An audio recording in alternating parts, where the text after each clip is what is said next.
La Setmana Europea de la Mobilitat és una campanya per a sensibilitzar sobre les conseqüències negatives de l'ús del cotxe i els beneficis associats a la mobilitat sostenible.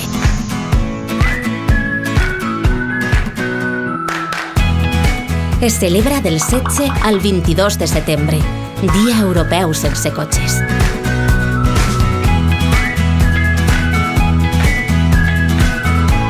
El diòxid de carboni contribueix al canvi climàtic i danya la nostra salut. A la Comunitat Valenciana es realitzen 13,1 milions de desplaçaments, dels quals la meitat són en vehicle privat.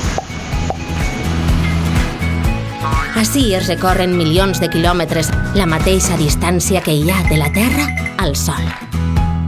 El vehicle privat emet 7 vegades més CO2 que el metro, tren o tramvia. A més de l'estalvi, guanyem en espai. I és que un autobús ple ocupa menys que 60 cotxes transportant les mateixes persones.